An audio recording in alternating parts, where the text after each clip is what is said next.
I had decided, guys, to do a whole nother video today. I wasn't even worried about doing nothing on Myron or Fresh and Fit. My time talking about them has pretty much gone, and those videos don't do as well as they used to. But then something happened. Someone sent me this email, and it says, bro, you have to react to this. And there is a subreddit for Auburn Preach. Now stop the show. You guys gotta understand, the Auburn Preach subreddit is crazy. A lot of the stuff that Auburn Preach may get regarding Fresh and Fit may not even come from them themselves, because their fans do such a good job of finding all of these inconsistencies and just making their own videos and just submitting it to Auburn Preach. So once I got this link, I had to press play. Yo, for this burner loser, because he keeps asking the same thing, and I'm not scared of no goddamn questions over here. Angie was never a bottle girl. She was never a stripper. She never did any of that stupid. So I always said I was a stripper. Yeah, he's saying like, oh, you said like don't date girls that work at nightclubs, etc. She worked as a hostess selling at a bar. She was she sold for a bit, and then she was a hostess at a bar. Angie was never a girl. You sure about that? You sure about that? You sure about that?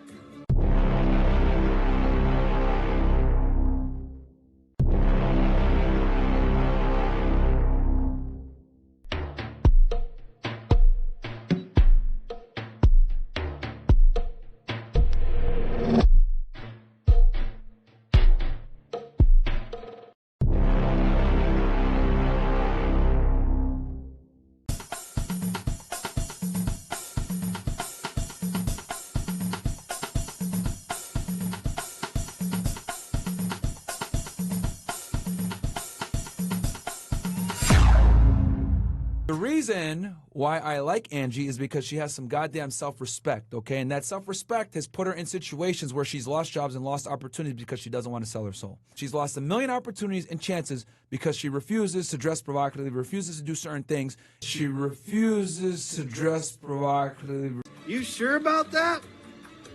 You sure about that? You sure about that?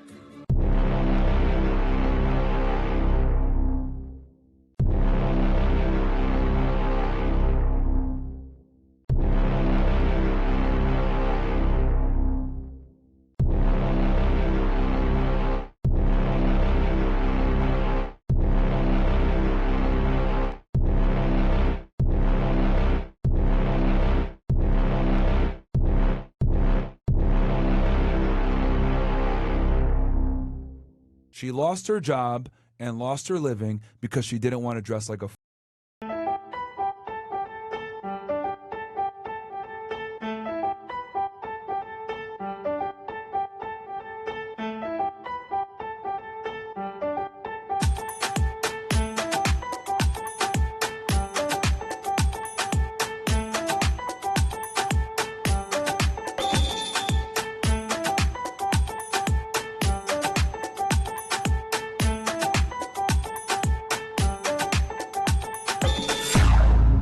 She has some goddamn self-respect. She has some goddamn self-respect. She has some goddamn self-respect.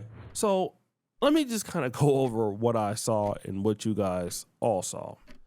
And that is, number one, Angie was presented by Myron to his audience as a lady who did not do X, Y, and Z, okay? And it's important to know that when you are a dating coach or sales coach, if you are selling any kind of product, and it is very common here on YouTube, I think that most guys now are selling something, a course, some level of Patreon, or something like that. So you have to be able to show that the problems that you're going through, I used to go through those problems, but I don't anymore. So this is what a lot of people do on social media. You know, hey, I'm a dating coach, I'm a lifestyle coach, and I myself used to go through your problems, okay? But, you know, now I don't. And here's an example, because I've trained her, and that person is perfect. They don't make the mistakes. They have never made the mistakes They just don't do anything like the other people. That's what he says, okay? Unfortunately, when you look at Angie and everything that he said that she did not do, unfortunately, she did those things. Even she was cheating on Myron, all right? And this is a guy who is supposed to be the man that basically goes out and tells you guys what to do. And unfortunately, he's suffering from the same thing. And let me just tell you this. This is not uncommon with almost every man, all right? All men have problems, okay? All. I don't care how rich or how poor you are. You have problems, okay? And most men who are out there talking about their woman don't do this and the rest of these chicks do that, it's a good indication that that's a lie. Because if your wife doesn't cheat, if your wife doesn't lie, if your wife is not a 304, then you don't have to say that in her defense. She lives that lifestyle, all right? But once you have to do that, then already it's a lie. And I kind of want to talk about this because so many people are being targeted. And the people that are being targeted online are you, okay? Now, I've been on YouTube for at least 11 years. At this level, as a known creator, I would say I've been strong for about 10 years now. And YouTubers do get opportunities. A lot, all right? Now, I haven't been living in the States for the last decade, but I'm assuming if I did live in the States, you know, I would have some level of leverage. And that's what we have as YouTubers. As content creators, people see our videos, women see our videos, women that if we were not YouTubers, we would not be able to access them. So women will come and deal with you more openly, all right? Now, if you have leverage with people because you're famous or you're known, that's not the same thing as giving somebody advice who doesn't have that leverage. That's the main thing you gotta go and talk about. Same thing with people who have consultancies or people who are selling courses or whatever. You're known, so you have an unfair advantage. So it's hard for you to teach that to somebody else when you have that unfair advantage. The issue is this though, like my brother who's a preacher, he always would tell me, hooping and hollering gets you into the church, but it don't keep you, okay? And here is something that a lot of guys do as far as what I've noticed with content creators is drinking their own Kool-Aid. You know, because I'm a content creator, because I'm lit, because I'm on, these chicks gonna do whatever I want them to do. And at first, they're mesmerized by the fact that you got a studio.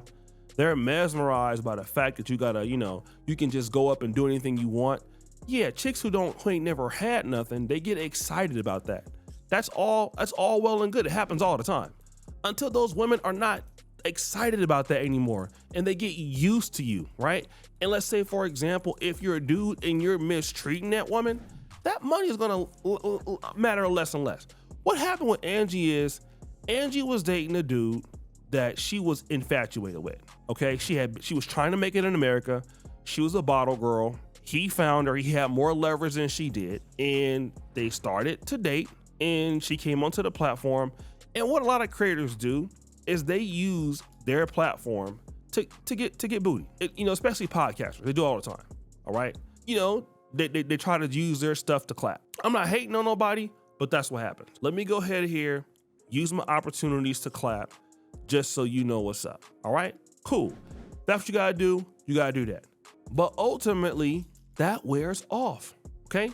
And ultimately, what you're doing is you're taking a normal chick and you're trying to dress her up and rewrite history as if she wasn't getting clapped by a dude at that club.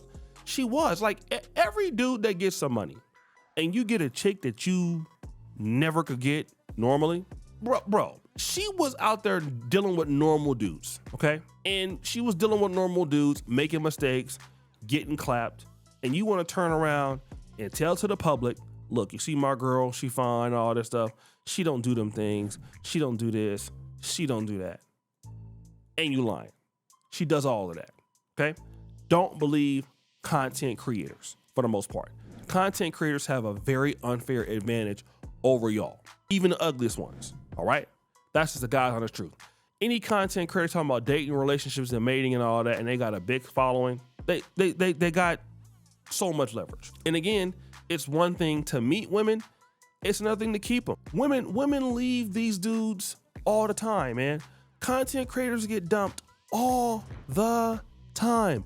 Content creators get cheated on all the time. I've had chicks leave me. When I was making a ton of money, I've had chicks deal with dudes that had nothing. That don't mean nothing. Like, we got to be honest. That doesn't mean shit. And Myron up here lying, he going through the same problems, literally. And I'm gonna tell you like this: we still go through the same problems everybody else go through. I don't care if you're making $1 million a month. You're dealing with women, you have the same problems as everybody else. Then we kind of find out that not only are you not having those problems, you're lying about those problems. Literally. You were lying the whole time. And then the chick went out there and cheated on you and did what she's probably been doing the entire time. And you're profiting off of this. I'm telling you, man, the game is thick. This is what these dudes do. So guys, what do you think? It's your boy Yoshi Lou Jackson. Back at it again with another episode of The Celebrity Junk. Appreciate you for all that you do. Subscribe to the bell. We're out.